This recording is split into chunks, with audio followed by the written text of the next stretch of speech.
여러분은 누군가를 진정으로 용서해 보신 적이 있으십니까?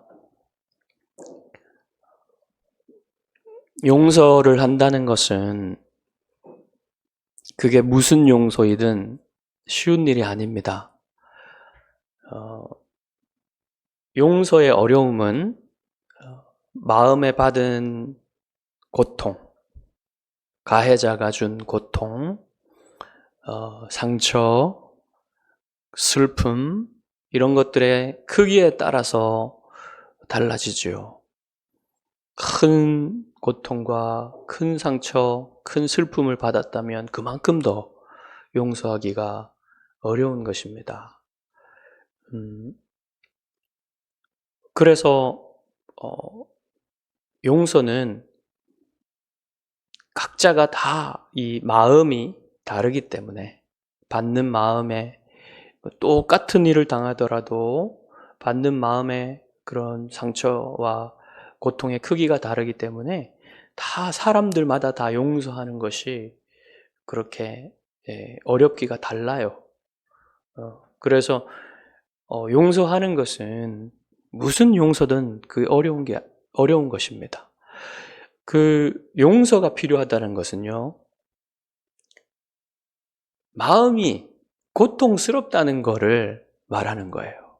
마음이 고통스럽지도 않고 상처도 없고 슬프지도 않은데 무슨 용서가 필요하겠습니까? 용서가 필요하다는 것은 이미 그 사람 마음이 고통스럽다는 것입니다. 그래서 그 마음의 그 용서를 받은 만큼, 그 고통을 받은 만큼 힘들어진다는 것을 생각할 때 우리는 그 용서에 대해서 조금 더 깊은 이해를 할 수가 있을 것입니다. 여러분, 우리 그 기독교 역사 가운데, 우리 한국교회 역사 가운데 용서하면 떠오르는 분이 있어요. 손양원 목사님. 자기 아들들을 죽인 그 원수를 용서하신 분이시죠. 손양원 목사님이 이제 목사 안수를 받으시고 처음으로 가셔서 부임하신 그 목회지가 여수 애양원이라는 곳입니다. 그 애양원이라는 곳은 나병 환자들, 이렇게 한센병은 지금 한센병으로 불리죠. 그 나환자도 이제 경중이 있어요. 이렇게 경미한 그런 그 환자들이 있고 피부병이 경미한 분들이 있고 심한 분들은 이 살이 썩어져 나가고요. 그냥 여기서부터 말단부터 해서 썩어져 나가면서 이게 그냥 떨어져 나가는 그런 아주 심각한 냄새와 또 그런 그 전염의 위험도 있고요. 이래서 누구도 그 나환자들과 함께 하려고 하지 않습니다. 그래서 격리하는 거예요. 그래서 그 여수에 격리하는 데가 있었던 것이죠. 자, 그런 곳에 이제 그들을 섬기기 위해서 애양원이라는 그곳에서 그들과 함께 예배하면서 그들의 상처를 만져주고 그들의 손을 잡고 그들과 함께 기도하고 이렇게 목회를 하셨어요. 그러다가 그때가 일제시대였기 때문에 이제 신사참배의 요구가 있었습니다. 그래서 신사참배를 주기철 목사님이 반대하시는 것들을 보고 우리 손영은 목사님도 결코 하나님 앞에만 절하지 다른 우상에게 절하는 것은 용납할 수 없었던 것이죠. 그래서 목사님이 그 신사참배 문제와 또 다른 그러한 이유들로 일제에 감옥에 잡히고 말죠. 그래서 옥살이를 6년 동안 하시면서 거의 죽을 실명의 위기까지 그런 위기까지 겪으시면서 6년의 옥살이를 하시고 해방이 됩니다. 해방이 돼서 이제 감옥에서 나오셔가지고 다시 애양원으로 돌아가셔요. 김구 선생 같은 분이 와서 새롭게 만드는 학교를 맡아달라 이런 부탁도 했지만 나 환자들을 두고 갈 수가 없다 하고 거절을 하시고는 그렇게 계속해서 나 환자들을 섬기고 계시는데 1950년에 6.25가 터집니다. 그때 많은 사람들이 다 피난을 갈 것을 권유했지만 목사님은 그 피난 가는 사람들을 위해서 배에 오르셨다가 마지막에 뛰어내리셔서 다시 애양원으로 오셔서 그들을 떠나지 않으시고 그렇게 사역을 하시다가 공산군에 이렇게 붙잡혀서 고문을 받는 끝에 총살을 당하시죠. 근데 그 전에 무슨 일이 있었냐면 해방이 되시고 이제 감옥에서 나오셔서 여순 반란 사건이 일어났어요. 여수 순천에서 반란 사건이 일어났는데 그때 그 반란군 중에 안재선이라는 사람이 있었는데 그 사람이 이제 손양원 목사님의 첫째 아들과 둘째 아들을 총으로 쏴 죽입니다.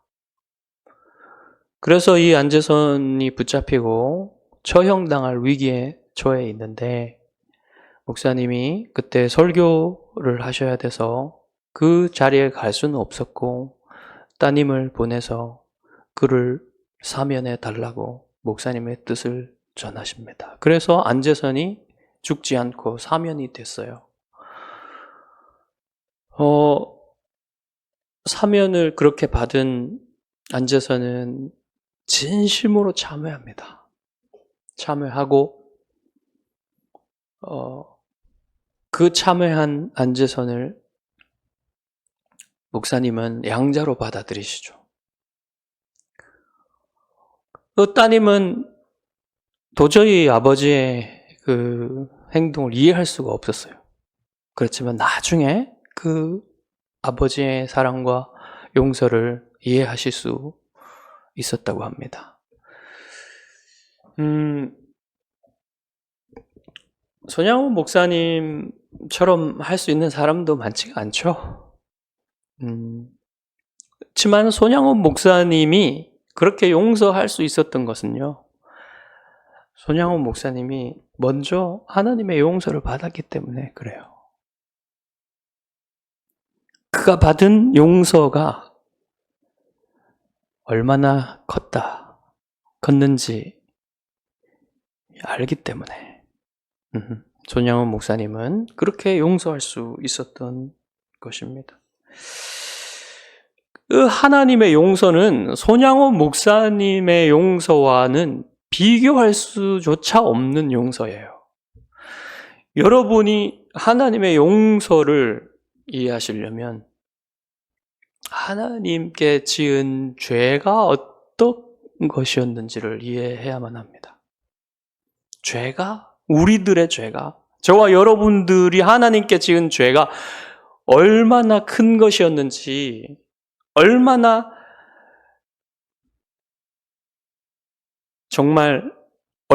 가공할 만한 하나님께 아픔과 모욕을 준 것인지를 이해를 해야만 하나님의 용서를 이해할 수가 있어요. 여러분, 죄의 크기는 범죄의 크기에 따라 달라지죠. 100만 원을 여러분이 훔쳤다고 생각해 보십시오. 그러면 여러분이 100만 원 훔친 거에 위자료까지 더해서 갚아주면 됩니다. 여러분이 다른 사람의 동물을 죽이게 했습니다. 그 주인이 그 동물의 가치와 소의 가치와 염소의 가치와 그 가치가 다르죠. 토끼의 가치가. 그 가축들 또는 다른 동물의 가치가 다르단 말이에요. 그 가치에 따라서 여러분이 그 가치에 따라서 갚아주고 또 그 위자료까지 이렇게 갚아주면 되는 겁니다. 그런데 그런 것들에 대한 죄와는 달리 사람에 대한 죄는 크기가 달라져요. 특히나 성폭행이나 살인의 죄, 얼마나 그 죄의 크기가 커집니까? 왜냐하면 사람이라는 존재는 다른 피조물들과는 다르기 때문에 그래요. 하나님의 형상으로 지어진 엄청난 가치가 있는 존재이기 때문에 그 사람에게 있어서 사람이 지킬 만한 것 중에 여러분 이 순결의 성적인 순결의 부분과 이 목숨이라는 것이 그만큼 중요하기 때문에 그 죄가 큰 것입니다. 그 중에서도 살인죄는 다른 죄보다 더 크죠. 하나밖에 없는 목숨을 앗아가는 것이기 때문에. 그런데 여러분, 역사상 여러분이 보시면 아시겠지만 살인죄보다 더 크게 다뤄지는 죄가 있어요. 그것은 왕에 대한 반역입니다. 왕에 대해서 반역할 때는 삼족을 멸하거나 그보다 더한 형벌이 가해져 왔어요. 그냥 그 왕에 대한 반역한 그 마을 전체를 없애버릴 수도 있습니다.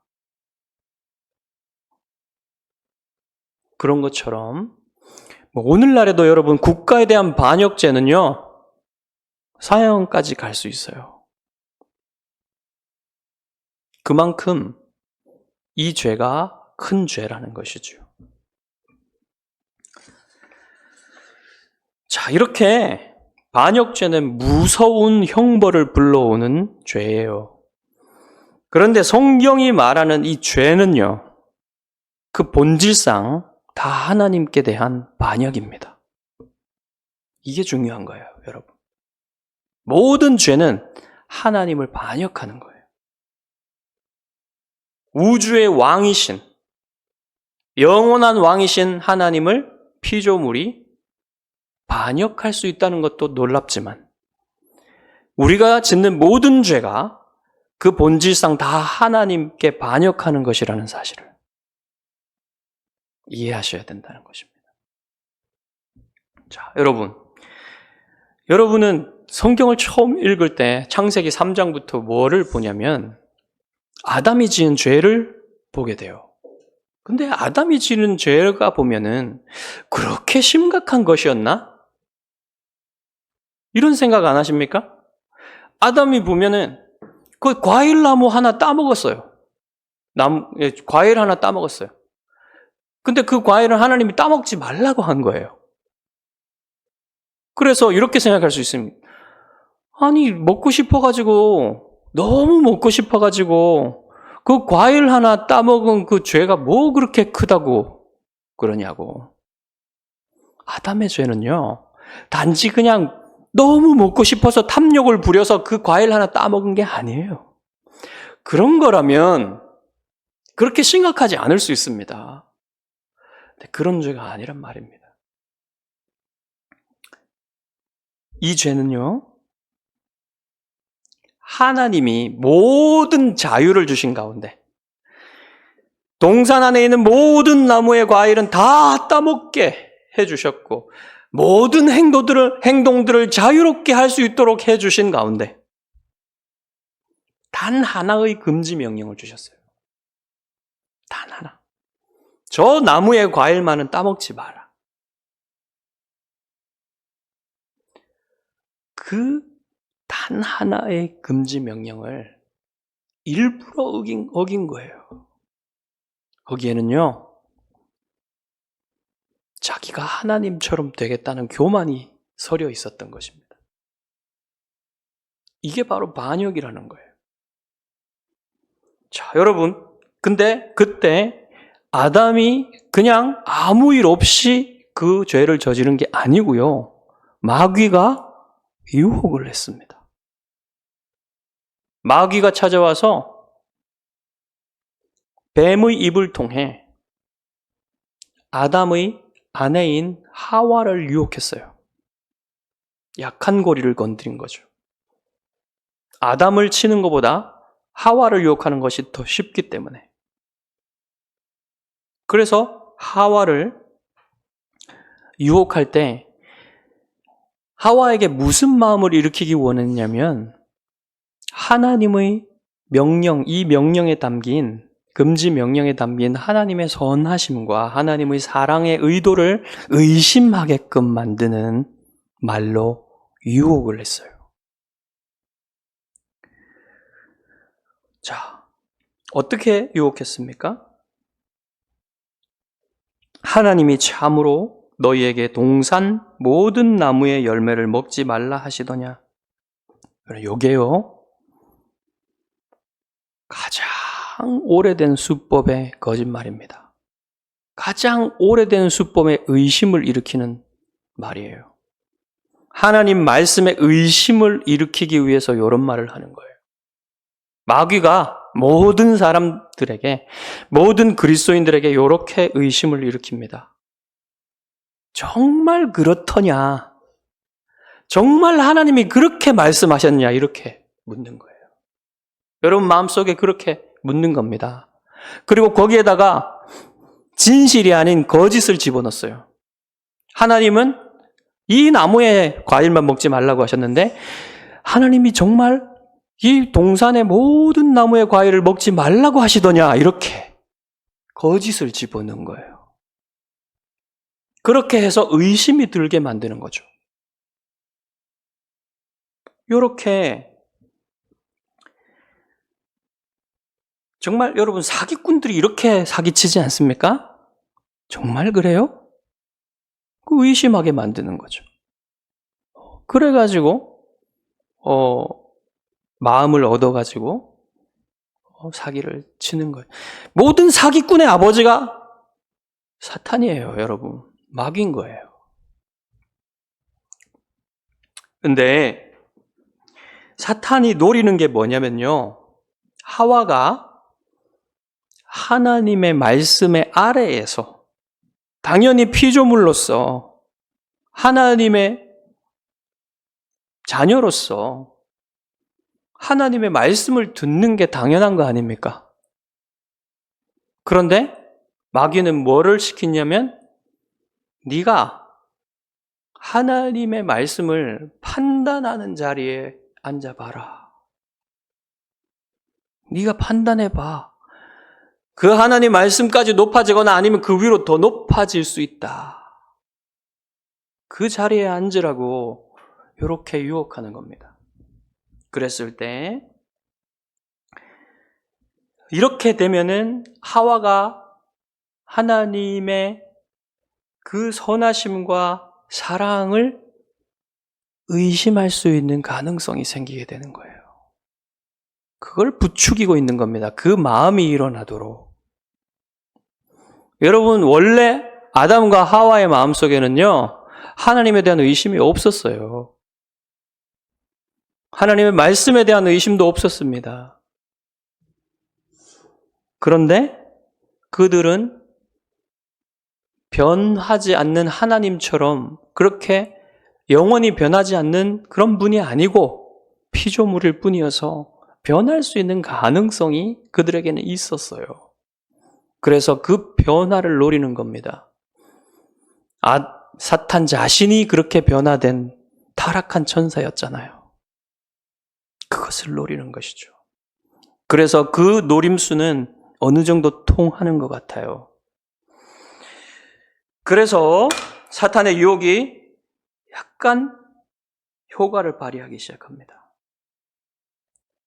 하와의 대답을 보면요, 그게 통했다는 것을 어느 정도 알 수가 있어요. 뭐라고 대답하냐면, 동산 나무의 열매를 우리가 먹을 수 있으나 동산 중앙에 있는 나무의 열매는 하나님의 말씀에 너희는 먹지도 말고 만지지도 말라. 너희가 죽을까 하노라 하셨느니라. 미묘한 변화가 일어났어요. 원래 하나님이 주신 말씀은 이렇지 않았습니다.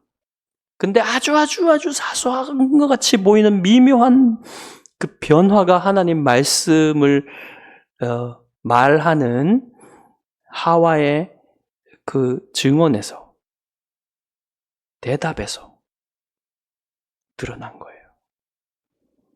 여기에 여러분이 정말 주의해야 될 것들이 있습니다. 하나님 말씀에 무엇인가 빼거나 더하는 게 있는 거예요. 원래 하나님은 뭐라고 하셨냐면요, 임의로 먹어라 그랬어요. 임의로라는 말은요, 동산에 있는 모든 나무의 과일은 너희들이 임의로 먹을 수 있다 그랬어요. 임의로라는 말은요, 자유롭게라는 말이에요. 자유롭게 먹어라. 그런데 그 자유롭게를 빼버렸어요. 너희들이 먹을 수 있으나 이렇게 바꿔버린 겁니다. 뺀 거예요. 그러면 여러분, 무슨 마음인 거예요? 하나님은 그렇게 관대하게 모든 자유를 주시고 단 하나만 금지하셨는데, 그 하나님의 관대하심과 선하심과 사랑을 약간 폄하하는 그런 말씀이 되는 것이죠. 하나님의 관대하심이 줄어드는 거예요. 이런 변화가 하와의 마음속에 일어나는 것입니다. 그래서 여러분, 하와의 마음속에 뭔가 취약한 부분이 생겼어요. 마귀가 공격하기 쉬운. 그래서 여러분, 하나님 말씀에 빼거나 더하는 것 굉장히 위험한 거예요. 자, 그리고 하나님의 말씀에 무언가를 더하기도 했어요. 하와가. 하나님은 단순히 먹지 말라고 하셨죠. 그런데 만지지도 말라를 더하는 겁니다. 원래 하나님의 제한은요, 그냥 먹지 말라는 거였잖아요. 근데 만지지도 말라까지 더 해가지고 하나님의 제한이 더 큰 것처럼 강화시키는 겁니다.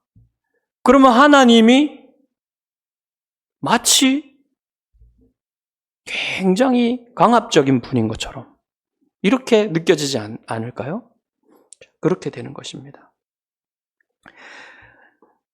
그래서 하와의 마음속에 하나님께 대한 감사와 찬양보다는 불만, 마치 권위주의적으로 아빠가 가정에서 권위주의적인 가부장적인 그런 모습으로 자녀들과 가족들을 확 눌러가지고 자유를 막 제한하는 그런 존재. 우리는 그럴 수 있어요. 우리는 사람이니까 그럴 수 있어요. 근데 하나님은 그런 분이 아니란 말이죠. 근데 하와의 마음속에 그럴 수도 있다, 이런 마음들이 생기게 되는 것이죠. 자, 여러분, 이런 변화는요, 매우 위험한 상태에 있는 걸 보여주는 거예요. 영혼이 하나님에 대한 이러한 마음을 갖는 것 자체가 굉장히 위험한 겁니다. 그 상태가 되는 것을 보고 마귀는 놓치지 않습니다, 이 기회를. 그래서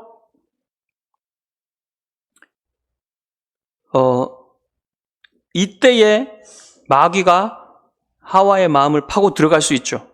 그런데 여기서 멈추지 않고요, 하와가 한 가지를 더 왜곡합니다.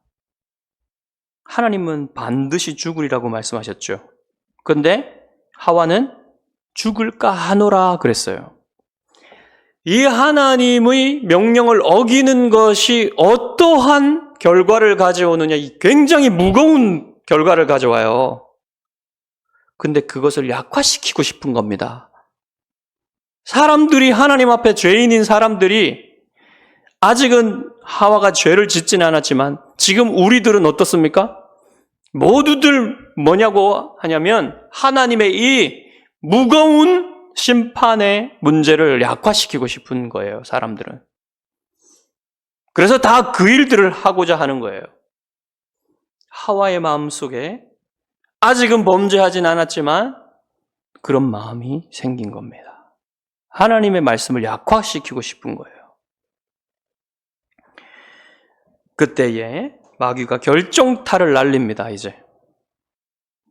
대담하게 하나님의 말씀을 부정하는 거예요.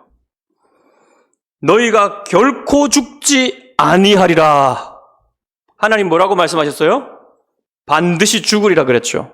근데 너희가 결코 죽지 아니라라는 완전히 반대되는 말을, 진리와 완전히 반대되는 선언을 한 거예요. 그랬을 때 하와는 그것에 대해서 딱 부정했어야 됐죠. 아니라고. 그런데 그렇게 하지 못한 거예요. 여러분, 지금도요, 이 세상에 돌아다니는 말들 보십시오. 다 하나님의 심판이 없다고 말합니다. 물론 어떤 그 죄와 벌이라는 그 영화에 보면 어떤 종류의 심판이 있을 거라고 생각하는 사람들도 있어요. 그렇지만 성경에서 말하는 이러한 심판은, 이러한 영원한 심판에 대해서 아무도 믿지 않습니다. 그러니 여러분, 그것을 약화시키고 싶은 거죠. 그 속임수를 처음 퍼뜨린 존재가 마귀고요. 지금도 마귀가 그렇게 믿도록 하고 있는 거예요. 자, 마귀는 대놓고 하나님의 정의로우심과 진실하심과 사랑을 이제 공격하기 시작합니다. 너희는 그것을 먹는 날에는 너희 눈이 밝아져 하나님과 같이 되어 선악을 알 줄 하나님이 아심이니라. 뭡니까? 하나님이 금지하신 이유는 너희들이 그거 먹으면 지금보다 더 영광스럽고 더 능력 있고 더 지혜로운 존재가 될 것인데 그것을 막으시는 거야. 뭐예요? 하나님이 아주 선하시고 하나님이 큰 사랑으로 너희들에게 이 금지 명령을 주셨다는 것을 믿지 못하게 하고 그것을 바꾸어서 오히려 하나님에게 악한 의도가 있다. 그걸 믿게 만드는 겁니다. 여러분, 정말 지금도 사탄은 이것을 계속하고 있어요. 하나님의 법, 하나님이 주신 법. 이것은요, 사실은 사람들이 지키면요, 행복하고 평화롭고 자유롭고 기쁘게 되는 거예요. 근데 마귀는 뭐라고 그럽니까? 이 하나님의 법을 지키면 너희들이 너희들의 영광만큼 되지 못하고 너희들의 지혜만큼 얻지 못해. 이러는 거예요. 그거를 하와가 들은 겁니다. 근데 여러분 보십시오. 이 속임수에 넘어간 아담과 하와는요, 어떻게 됐습니까? 마귀가 약속한, 마귀가 알려준 그 행복을, 그 영광을, 그 지혜를 얻었습니까? 전혀 다른 방향으로 갔죠. 원래 가지고 있었던 영광과 지혜도 잃어버렸어요. 타락한 거예요. 떨어진 거예요. 그 높은 영광에서 떨어진 겁니다. 그래서 사람들의 마음속에서 마귀가 왕노릇하기 시작한 겁니다. 하나님이 왕이 아니시고 마귀가 왕이 된 거예요. 죄가 왕이 된 거예요. 그래서 마귀가 이 세상 신이 된 겁니다, 여러분. 원래 피조물일 뿐이고 하나님의 다스림을 받고 있는 마귀가 자기가 하나님처럼 행세하는 거예요. 타락한 사람들, 하나님과 원수된 사람들, 그 사람들을 위해 자기가 하나님처럼 행동하는 겁니다. 행세하는 겁니다. 자, 하나님의 말씀을 의심하고 배척하는 것은 이처럼 무서운 결과를 가져오는 것입니다. 아담과 하와가 마귀의 유혹을 받아서 왕이신 하나님의 명령을 어기고 자신들이 스스로 결정하고 자신들의 지혜로 살아보고자 했던 것, 이게 뭡니까, 여러분? 이게 반역죄예요. 사람은 하나님의 명령에 따라서, 하나님의 지혜에 따라서 하나님이 가르쳐 주신 대로 살아야 되는 거예요. 그런데 마귀는 그렇게 살면 뭐 하냐? 뭐 꼭두가 씨밖에 되지 않겠느냐? 이렇게 유혹하고 그것이 성공해서 지금 이렇게 된 겁니다. 여러분, 반역한 거예요. 마귀가 유혹했지만 그 유혹에서 사람들은 무엇을 했어야 됐습니까? 하와는 마귀의 말을 듣지 말고 하나님 말씀을 믿었어야 됐어요. 아담은 자기 아내의 말을 듣지 말고 하나님 말씀을 믿었어야 됐어요. 그런데 하와의 마음속에, 아담의 마음속에 자신이 하나님처럼 되고 싶고 자신이 하나님처럼 되어서 자기 지혜로 결정하고 자기 지혜로 하나님 없이도 살 수 있다고 하는 생각으로 자기가 왕이 되려고 한 겁니다. 이게 반역인 거예요. 이 반역죄를 저질렀기 때문에 이 죄가요, 간단한 죄가 아닌 거예요. 어마어마한 죄인 거예요. 그래서 이 죄가 사람들에게 들어와 가지고는 사람들이 죄책과 죄의 오염을 가지게 된 것입니다. 여러분, 죄책은요, 죄의 책임이에요. 죄를 지었으니까 책임을 져야 되죠. 그래서 죄책은요, 영원한 심판을 가져오는 것입니다. 영원하신 하나님께 죄를 지었으니까, 반역했으니까 영원한 형벌이 요구되는 거예요. 그래서 영원한 지옥이 필요한 겁니다.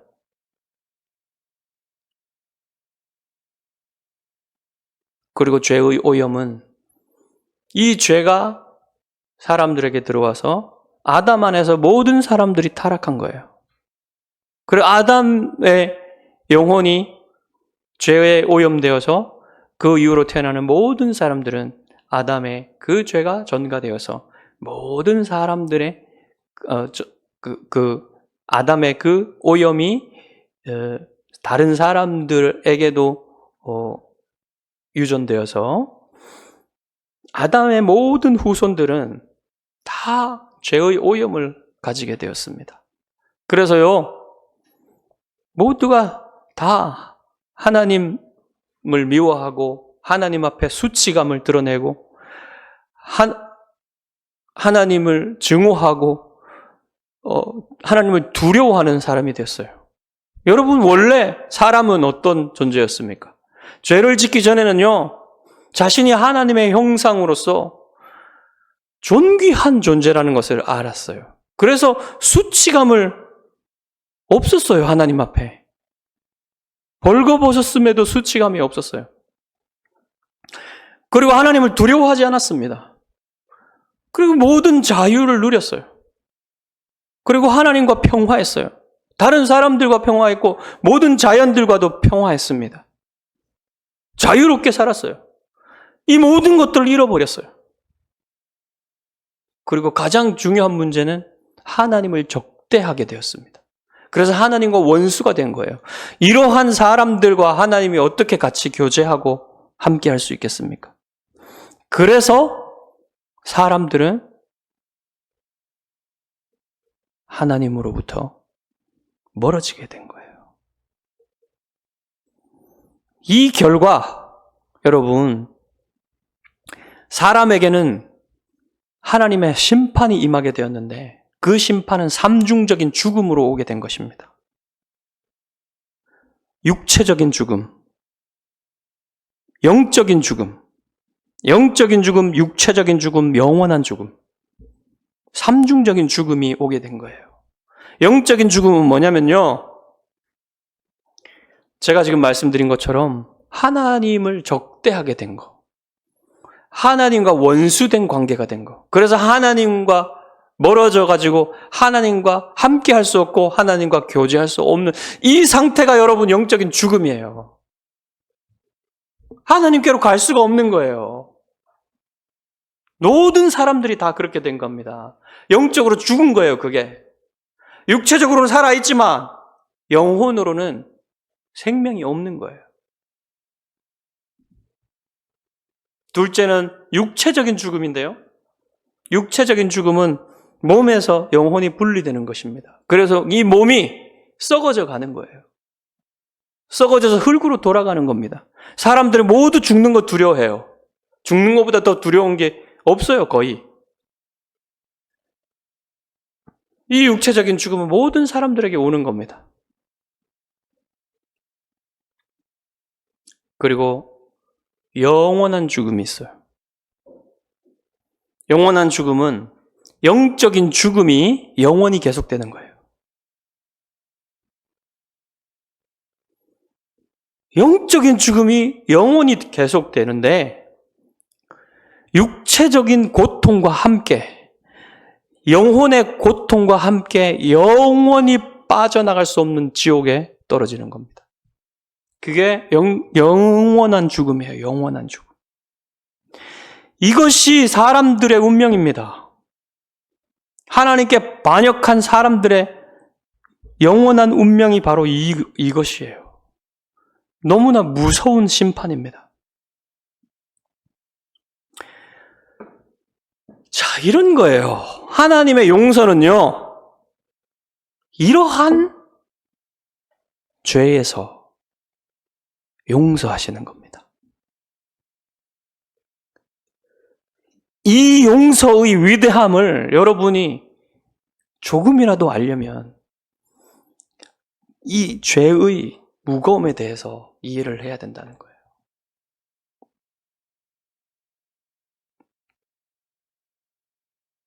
여러분, 모든 죄는 간단한 게 아닙니다. 모든 죄는 하나님께 짓는 거예요. 아무리 작은 죄도 다 하나님께 짓는 거예요. 근데 하나님은 그 죄를 용서하시는 분이시라는 거죠. 오늘 사도신경은 무엇을 고백한다고 합니까? 우리가? 죄를 사하여 주시는 것과. 그렇죠. 하나님은 죄를 사하여 주시는 분이시란 말입니다. 이렇게 죄라는 것이 무서운 것인데, 이 죄의 결과가 무서운 것인데, 하나님은 우리를 용서하시는 분이시라는 것이죠. 하나님은 영원전에 택한 사람들을 용서하시기 위해서 아들을 보내주셔서 십자가의 고통, 지옥 같은 고통을 당하게 하셨어요.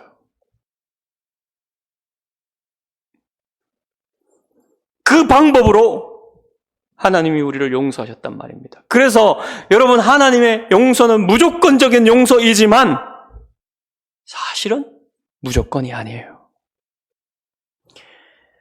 사실은 하나님과 동등한 영광을 가지신, 하나님과 동등한 가치를 가지신 영원하신 아들 하나님의 피값으로 희생해서 얻으신 용서라는 것이죠. 여러분이 이 용서를 받는 방법은 단 한 가지밖에 없습니다.